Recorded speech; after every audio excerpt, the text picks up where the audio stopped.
day and welcome to the United States election on ABC Amba TV.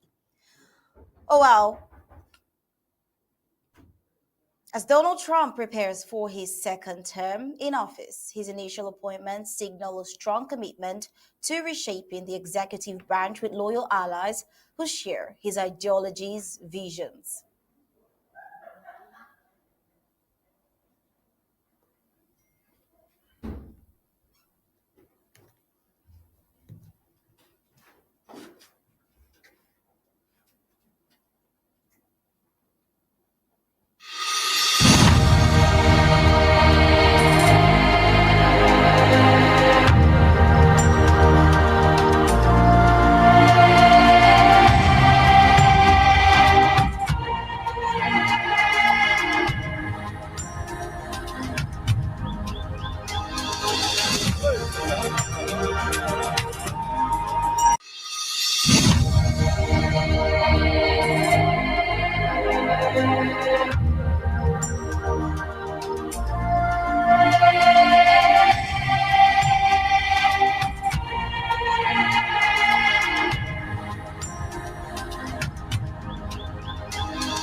Good day and welcome to the United States election on ABC Amba TV. As Donald Trump prepares for his second term in office, his initial appointment signaled a strong commitment to reshaping the executive branch with loyal allies who share his ideology's vision as well. Trump's choices focus on loyalty and hardline policy stances, particularly on issues like immigration, defense, and foreign relations. With a Republican majority in Congress, the administration's priorities are likely to proceed with reduced legislative resistance, enabling Trump to rapidly implement his agenda to make America great again. Below is certainly what we'll look at in this afternoon's flash news, announced so far of what the appointment of Donald Trump could mean for the administration's approach to both domestic and international issues. I am Star Smart. Let's dive into the trends on the post-United States election.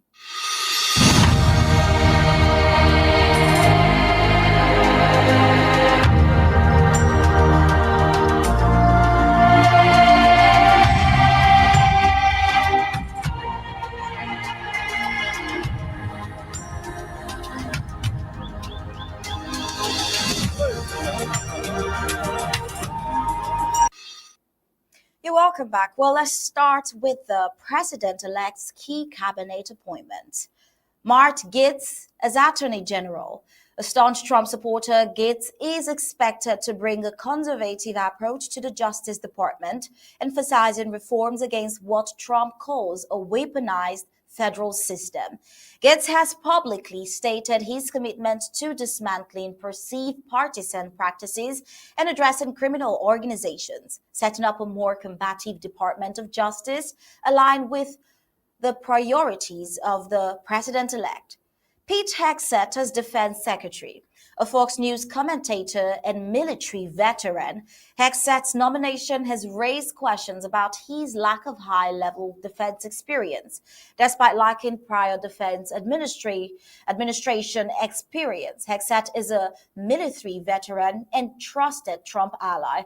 His appointment suggests a focus on loyalty over traditional qualifications, which has sparked debate about his readiness to lead the Pentagon. While Marco Rubio has been also nominated as Secretary of State. In a significant tweet on Tuesday, we heard T. Bernard expressing enthusiasm for Trump's plan to nominate Senator Marco Rubio as Secretary of State, praising Rubio's long-standing commitment to justice for southern Cameroon's Amazonia. While Rubio, who formerly was a Trump critic, has pivoted towards Trump's camp and is now expected to head the State Department. His hawkish views on China and his alignment with Trump's foreign policy goals, such as negotiating a resolution in Ukraine, points to a more assertive stance in international diplomacy, especially in Asia. Let's take a listen at Rubio's reaction to this nomination as the Secretary for Defense. Honor to the President would place his confidence in me in a position of such importance. It's also a tremendous responsibility. And the job of the Secretary of State is to execute on the foreign policy set by the elected President of the United States. And I hope to have the opportunity to do it if my current colleagues here in the U.S. Senate confirm me. So I'll be involved in my own. I know Matt for a long time. At one point, years ago when I was in the state legislature, he actually worked for me. And I was aspiring to be Speaker of the House. So I've known him for a long time. And again, I think the President is entitled to his team, and he's made his appointments. And I like Matt a lot. I know him very well, and I'm confident that if the Senate confirms him, he would do a good job. And again, presidents are entitled to have the people that they want in these key positions to carry out the mandate that's been delivered to him by the voters of the United States. Do you think Senator, Gates there was is a confirmable, tweet though? today. Hmm? There was a tweet. Oh, well, still on the nomination list, Tulsi Gabbard as Director of National Intelligence.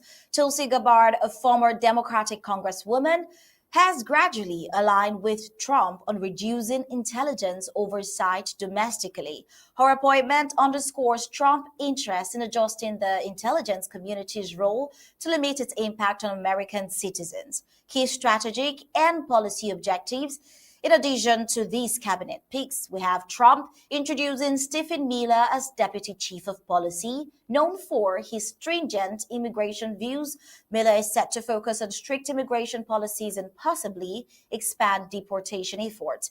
While Elon Musk and Vivek Ramaswamy have also been named as leaders of a proposed Department of Government Efficiency DOGE. Well, this initiative aims to curb bureaucratic bloat and tackle inefficiency within federal agencies with a projection and projected completion date by mid-2026.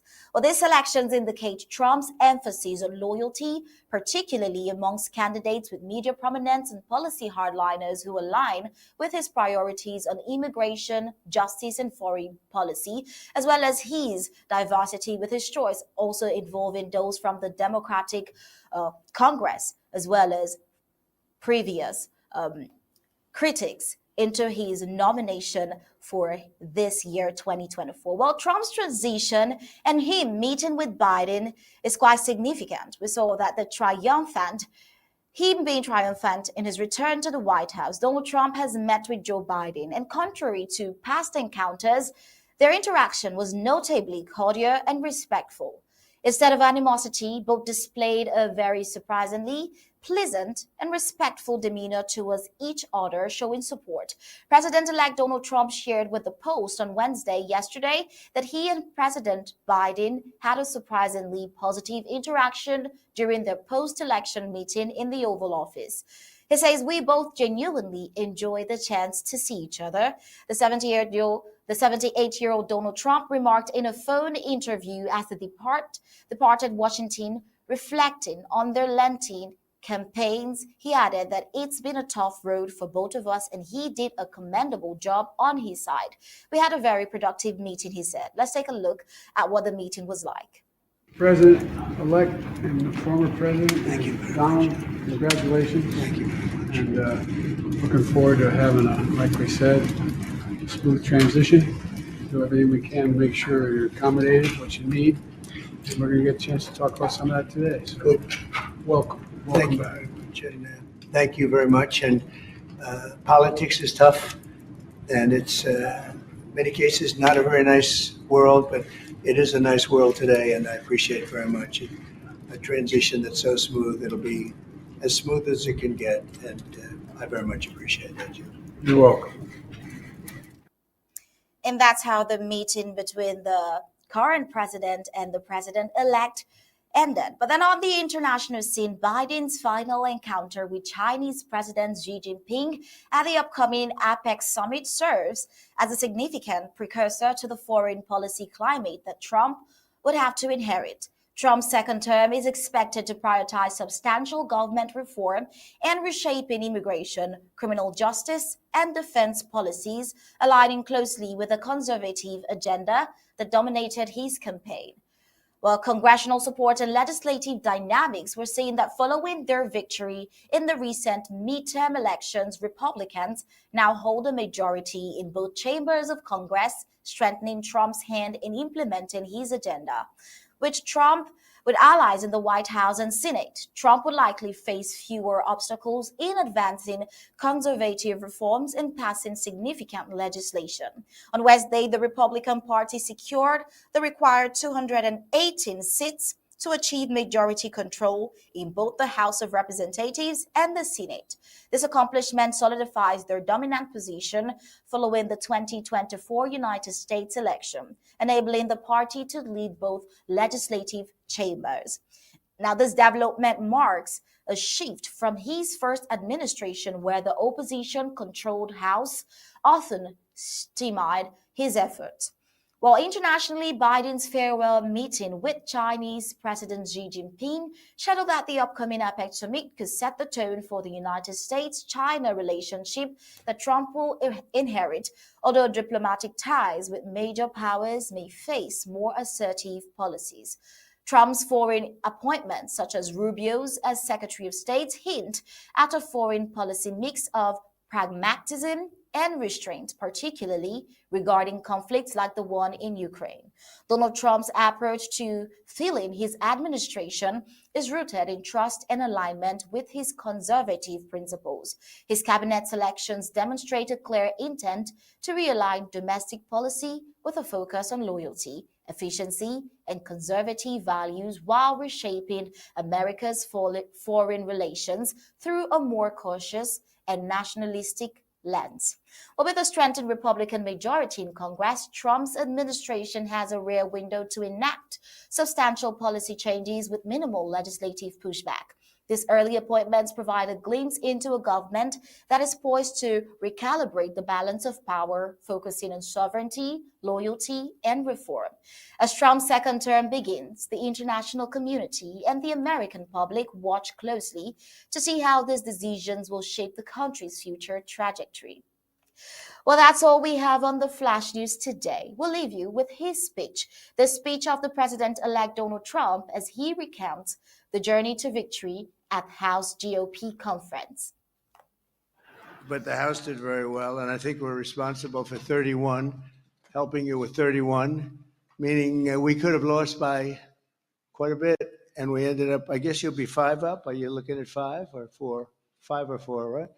Doesn't matter. We get used to 1 for a little while. When you can get used to 1, you can get used to anything. So I just want to thank everybody. You've been incredible. We worked with a lot of you to get you in, and you helped me, and you helped me too. And my numbers were, so they say, the 129 years, the most important election in 129 years. That's pretty good. I said, who is the 129 years? What was that, Doc Ronnie? Who was 129 years ago? I'd never looked because it started at being 100, and then they upped it to that, but it's a great compliment. We won the majority by 7.1 million. We won, which is great because Republicans aren't supposed to be winning the majority, Marjorie. You know that, right? And we won that, and we won it every way, all 7 swing states by a lot. And then Michigan was great. Couldn't be better, I'll tell you. Michigan was great. And we had a couple of people, almost New Jersey is right, just a few points. It's got them very worried because they say, well, next time if we go up even a fraction of what we went up, you're going to win New York, you're going to win New Jersey, you're going to win places that weren't winnable. California, too.